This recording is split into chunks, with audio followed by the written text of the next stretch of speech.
Si vous portiez un bar dans le Pacifique, vous étiez un homme marqué. Les Japonais savaient exactement ce que cette arme pouvait faire à une ligne d'infanterie en charge, et ils ont appris à tirer sur le servant du bar en premier à chaque fois. Mais l'histoire de cette arme a en fait commencé pour une raison complètement différente, dans une guerre complètement différente. Mais avant que le bar ne terrorise les soldats japonais à travers le Pacifique, il vaut la peine de comprendre pourquoi cette arme a été créée d'une manière aussi unique en premier lieu. Parce que le rôle pour lequel elle a été conçue et le rôle qu'elle a réellement joué se sont avérés être deux choses très différentes. Lorsque la Première Guerre mondiale s'est enlisée dans les tranchées, l'infanterie a fait face à un problème que personne ne pouvait résoudre. Voyez-vous, à ce moment de l'histoire, l'arme d'infanterie standard était encore le fusil à verrou. Un soldat pouvait tirer peu, être 15 coups visés par minute s'il était bien entraîné. Et après chaque coup, il devait manuellement actionner le verrou pour charger la cartouche suivante. Maintenant, c'était bien pour le tir visé à distance, mais cela créait un problème dévastateur quand vous deviez traverser un terrain découvert. Si vos hommes s'arrêtaient pour tirer, ils devenaient des cibles stationnaires pour l'artillerie et les mitrailleuses ennemies. Mais s'ils continuaient à avancer sans tirer, les défenseurs ennemis pouvaient installer leurs propres mitrailleuses et les abattre de toute façon. Les bombardements d'artillerie pouvaient pilonner les positions ennemies pendant des heures, forçant les défenseurs dans leurs abris. Mais ce tir devait s'arrêter avant que les troupes amies ne passent à l'assaut. Et dans l'intervalle entre le moment où les canons se taisaient et le moment où les assaillants atteignaient réellement la tranchée ennemie, les défenseurs sortaient de leurs trous, installaient leurs armes et massacraient tous ceux qui étaient pris à découvert. Ce dont l'infanterie avait désespérément besoin, c'était d'un tir automatique qui pouvait se déplacer avec l'assaut. Quelque chose qui permettrait aux soldats de continuer à tirer pendant qu'ils avançaient, gardant les têtes ennemies baissées pendant ces secondes critiques d'exposition. On ne pouvait pas simplement s'arrêter et installer une ligne de tir parce que cela regroupait les hommes en cibles faciles. Et des mitrailleuses plus lourdes existaient, mais traîner une Maxim refroidie par eau à travers le No Man's Land n'était tout simplement pas réaliste. Les Français ont tenté une solution avec le fusil automatique Shosha. Le concept tactique s'est avéré solide, montrant qu'un seul soldat pouvait vraiment porter une puissance de feu automatique vers l'avant pendant une attaque, mais l'arme elle-même était maladroite et peu fiable. Et les troupes américaines qui ont reçu des versions rechambre pour la cartouche 30 à 06 ont eu des problèmes constants avec elle. Donc, bien que les Français aient montré ce qui était possible, ils n'avaient pas construit le bon outil pour le travail. La tâche de créer quelque chose de meilleur est revenue à John Browning, le concepteur d'armes à feu le plus accompli de l'histoire américaine. Et à travers des années de développement et de perfectionnement, il allait finalement produire une arme différente de tout ce qui existait à l'époque. Ce qu'il ne pouvait absolument pas savoir, c'est jusqu'où sa création voyagerait, finissant par se retrouver dans les jungles du Pacifique contre un ennemi de l'autre côté du monde qu'il n'aurait jamais pu imaginer affronter. Le fusil automatique Browning ou BAR était chambré pour la cartouche standard 30 à 06, pesait environ 3 kg et se chargeait par un chargeur boîte de 20 cartouches. Mais comprendre ce qui rendait cette arme spéciale nécessite de comprendre exactement quel problème elle a été construite pour résoudre. L'armée a développé quelque chose appelé la doctrine du tir en marchant spécifiquement autour du bar. L'idée était que les soldats équipés de ces nouveaux fusils automatiques avanceraient vers les positions ennemies en tirant, principalement depuis la hanche et principalement en mode semi-automatique. Vous n'essayez pas d'atteindre des cibles spécifiques à ce stade. Vous vouliez simplement assez de balles qui partent pour forcer chaque défenseur à garder la tête baissée pendant que votre ligne d'assaut réduisait la distance. Contrairement au fusil à verrou qui nécessitait un actionnement manuel après chaque coup, le bar permettait à un homme de continuer à marcher et de continuer à tirer sans rompre sa foulée. Browning a même conçu les commandes de l'arme autour de ce concept. Le sélecteur de tir était intentionnellement rigide, nécessitant un réel effort pour se déplacer, nécessitant parfois 2 doigts. Il passait de la sécurité vers l'avant au semi-automatique, puis vers l'avant à nouveau au tir automatique complet. Un arrêt à ressort rendait le passage du semi à l'automatique facile. Mais le retour à la sécurité nécessitait une force délibérée. Donc un soldat changeant de mode sous stress ne pouvait pas accidentellement basculer sur la sécurité et trouver son fusil mort au pire moment. Le bar était livré avec un équipement de portage spécialement conçu aussi. La ceinture du servant avait une coupelle métallique montée sur le côté droit, conçue spécifiquement pour soutenir la crosse pendant le tir depuis la hanche en mouvement. Donc, ce n'était pas quelque chose que les hommes improvisaient sur le terrain parce que tirer depuis la hanche en avançant était la doctrine officielle de l'armée avec un équipement dédié pour le faire fonctionner.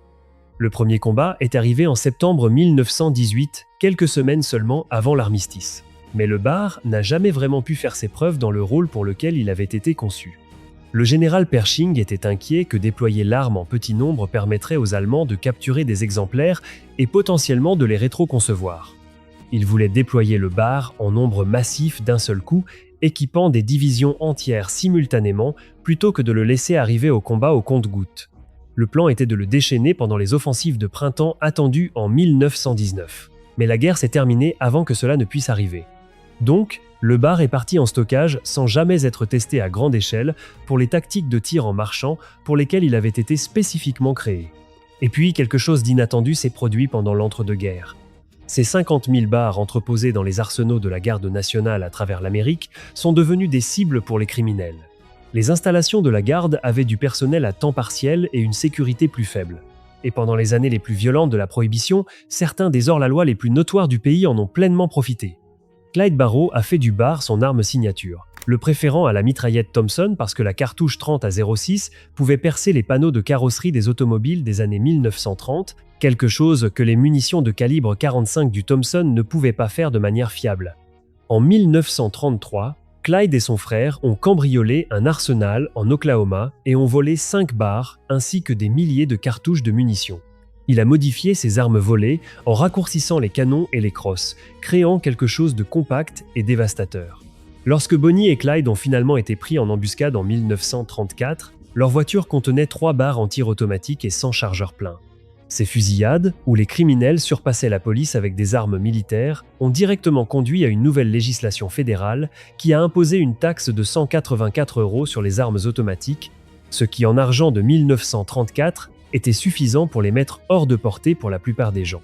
Colt a répondu en développant une version plus courte et plus légère appelée le Moniteur R80 spécifiquement pour les forces de l'ordre, avec un canon de 46 cm qui ramenait le poids à seulement 6-4 kg. À la fin des années 1930, avec une autre guerre qui semblait inévitable, l'armée a décidé de mettre à jour la conception pour le conflit à venir. Le résultat a été le 1918-2 et les modifications reflétaient une vision complètement différente de ce que l'arme devrait être. Ils ont éliminé entièrement le tir semi-automatique, le remplaçant par 2 réglages automatiques, une cadence lente utilisant un mécanisme de tampon hydraulique et une cadence plus rapide sans lui. Ils ont ajouté un bipied qui se montait au niveau du canon, un cache-flamme et un appui de crosse articulé. Et les 3 kg d'origine sont passés à près de 9 kg. Ce que l'armée essayait de faire, c'était de transformer le BAR en mitrailleuse légère. Mais ils n'ont jamais abordé la limitation fondamentale qui le séparait des véritables mitrailleuses légères, comme la Bren britannique ou la MG-34 allemande. Pendant un tir soutenu, les canons surchauffent et la précision se dégrade. Donc, les vraies mitrailleuses légères permettaient aux servants d'échanger les canons en quelques secondes, tandis que le BAR nécessitait un démontage au niveau de l'armurerie qui était complètement impraticable en combat. Le fabricant belge FN a en fait proposé à l'armée une conception de canon à changement rapide en 1938 et 1939, mais l'armée l'a refusé parce qu'elle ne s'adaptait pas aux boîtiers existants. Cette décision signifiait que les soldats américains combattraient toute la prochaine guerre avec une arme qui avait une main attachée dans le dos en ce qui concerne le tir soutenu. Et cette doctrine originale de tir en marchant, il s'est avéré qu'elle était complètement inutile dans le Pacifique. On ne pouvait pas marcher à travers un terrain découvert en tirant depuis la hanche, quand on pouvait à peine voir à 9 mètres être à travers la végétation de la jungle. Les positions japonaises étaient creusées dans des grottes et des bunkers fortifiés qu'on ne repérait souvent que lorsqu'on était juste dessus. Donc, les troupes américaines sont arrivées dans le Pacifique avec une arme conçue pour les tranchées de France, modifiée en quelque chose qui n'était pas tout à fait une mitrailleuse légère, jetée dans un combat pour lequel personne n'avait planifié.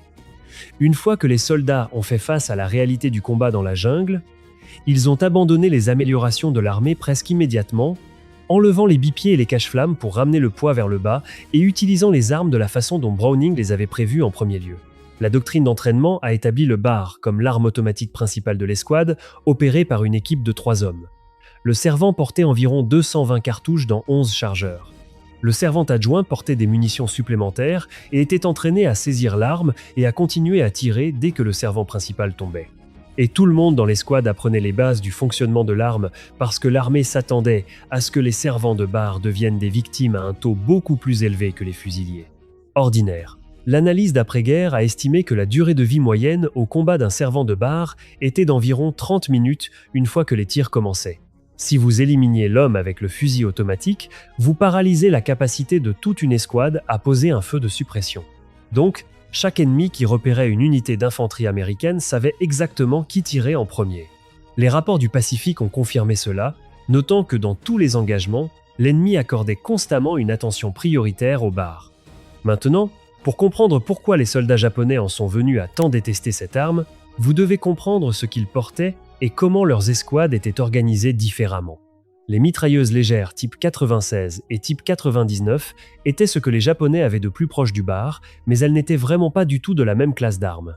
C'étaient des mitrailleuses légères servies par une équipe basée sur la conception tchèque ZB-26, nécessitant une équipe dédiée pour fonctionner efficacement. Le type 96 contenait 30 cartouches contre les 20 du bar. Et les deux armes japonaises avaient quelque chose que les servants américains désiraient désespérément. Des canons à changement rapide qui permettaient aux servants d'échanger les canons surchauffés en quelques secondes et de continuer à tirer. Mais voici ce qui est intéressant dans l'approche japonaise. Ils n'ont jamais développé quoi que ce soit comme le bar, une véritable arme automatique d'escouade qu'un soldat pouvait porter et opérer de manière indépendante. Ils n'ont jamais déployé de mitraillettes en nombre significatif non plus. Le Type 100 était la seule mitraillette du Japon pendant la guerre, et la production était si limitée que la plupart des soldats japonais n'en ont jamais vu une. Leur arme d'infanterie standard restait le fusil à verrou Arisaka, et toute leur doctrine tactique était construite autour d'une philosophie très différente de celle des Américains. Une escouade japonaise typique de 13 à 15 hommes s'organisait entièrement autour du soutien de cette seule mitrailleuse légère, servie par une équipe. 4 hommes opéraient l'arme elle-même, et les fusiliers restants existaient principalement pour porter les munitions et protéger l'équipe de la mitrailleuse jusqu'à ce qu'ils puissent se rapprocher de l'ennemi pour la charge finale à la baïonnette. La doctrine japonaise mettait l'accent sur l'entrée à l'intérieur de l'avantage de puissance de feu de l'ennemi aussi rapidement que possible et sur la fin du combat au corps à corps. La mitrailleuse fournissait la suppression pendant que les fusiliers réduisaient la distance. L'approche américaine a évolué dans la direction exactement opposée. En 1944, les escouades de Marines avaient 3 équipes de feu de 4 hommes et chaque équipe de feu avait son propre bar. Là où une escouade japonaise perdait toute capacité de tir automatique, si leur seule mitrailleuse légère tombait, une escouade de Marines qui perdait un bar en avait encore 2 de plus. Les mathématiques de la redondance fonctionnaient en faveur des Américains à chaque fois.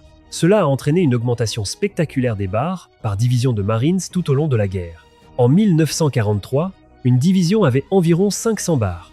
Mais en 1945, ce nombre avait augmenté à plus de 860. Une augmentation de près de 70%, motivée directement par l'expérience au combat. Les Marines ont appris qu'ils avaient besoin de fusils automatiques distribués à travers l'escouade plutôt que concentrés dans une seule arme. Et ils avaient besoin que chaque homme soit formé pour en prendre un quand le servant tombait. Les documents japonais capturés reconnaissaient que les divisions américaines possédaient 5 à 6 fois la puissance de feu des divisions japonaises lorsque le soutien naval et aérien était inclus. Leur réponse était de mettre l'accent sur la surprise, les opérations nocturnes et la réduction de la distance aussi rapidement que possible avant que les armes automatiques américaines ne puissent faire leur travail. Mais entrer à l'intérieur de ce périmètre signifiait traverser un terrain couvert par des hommes avec des barres. Guadalcanal a montré ce qui se passait quand ils essayaient. À la bataille de la Tenaru, en août 1942, environ 900 soldats japonais ont chargé une position sur un banc de sable où les Marines avaient établi des champs de tir entrecroisés. Les barres complétaient les mitrailleuses plus lourdes, comblant les lacunes et couvrant les angles morts à travers l'approche. Au matin, environ 800 Japonais étaient morts contre 44 Marines tués. À Saipan, en juillet 1944, plus de 4000 soldats japonais ont lancé ce qui allait devenir la plus grande charge Banzai de la guerre. Ils ont frappé avant l'aube, et les combats ont continué pendant 12 heures. Les armes tiraient continuellement, non plus en courtes rafales, les servants balançant leurs canons de gauche à droite à travers la masse qui chargeait. Même alors que les corps s'amoncelaient devant les positions américaines, les Japonais continuaient d'arriver, grimpant sur leurs propres morts. Quand ce fut terminé, plus de 4000 Japonais avaient été tués et il y avait des soldats qui ont gagné les plus hautes distinctions militaires avec leurs barres, couplant l'arme avec un niveau de bravoure difficile à comprendre. Le soldat Wilson Watson, à Iwo Jima, a chargé une série de casemates fortifiées seul, tirant dans les ouvertures et lançant des grenades. Le lendemain, lorsque sa section a été clouée à la base d'une crête, il a escaladé la pente sous le feu de mortiers et de mitrailleuses, puis s'est tenu complètement exposé sur la crête et a tiré depuis la hanche. Il a tenu cette position pendant 15 minutes, tuant 60 Japonais avant que ses munitions ne soient presque épuisées. Il a été touché 7 fois et a pris des éclats de mortier dans l'épaule. Et quand il a vérifié ses chargeurs après, il n'a trouvé que 2 cartouches restantes. À Manille, 2 servants de bar, nommés Cleto Rodriguez et John Reese, ont trouvé leur section clouée à 91 mètres d'une gare ferroviaire défendue par 300 marines japonais. Ils ont attrapé toutes les grenades et chargeurs qu'ils pouvaient porter et ont sprinté à travers le feu ennemi jusqu'à un bâtiment à 55 mètres de l'objectif. Pendant plus d'1 heure, ils ont engagé des cibles d'opportunité, tuant plus de 35 soldats ennemis. Et lorsqu'ils ont repéré des soldats japonais se déplaçant vers des positions défensives, ils en ont tué 40 de plus avant qu'ils ne puissent atteindre la couverture. Lorsque leurs munitions étaient presque épuisées, ils se sont retirés en alternant la couverture l'un pour l'autre. Reese a été tué par un tireur d'élite en rechargeant son arme, disant à Rodriguez de passer en premier parce qu'il avait une famille qui l'attendait. Les 2 hommes ont reçu la médaille d'honneur, celle de Reese étant décernée à titre posthume. Lors des campagnes finales, quelque chose avait changé dans les tactiques japonaises. Les charges Banzai sont devenues de plus en plus rares, et à Peleliu et Okinawa, les garnisons japonaises ont choisi de se battre depuis des positions fortifiées plutôt que de se masser à découvert. Le général Koribayashi à Iwo Jima a explicitement interdit les charges Banzai, les qualifiant de gaspillage de main-d'œuvre. C'était un rejet complet de la doctrine offensive traditionnelle japonaise, motivé par ce qui se passait chaque fois que l'infanterie massée essayait de se précipiter à travers le tir d'armes automatiques américaines. Le bar est resté en service longtemps après la fin de la guerre du Pacifique. Il a vu le combat en Corée et aurait été porté par certaines unités dans les premières années du Vietnam. La mitrailleuse M60 l'a finalement remplacé en 1957, près de 4 décennies après que John Browning ait d'abord construit son fusil automatique pour les tranchées de France. Il l'a conçu pour résoudre un problème très spécifique dans une guerre très spécifique, n'imaginant jamais qu'il se retrouverait sur les îles du Pacifique, dans les montagnes gelées de Corée et dans les jungles d'Asie du Sud-Est.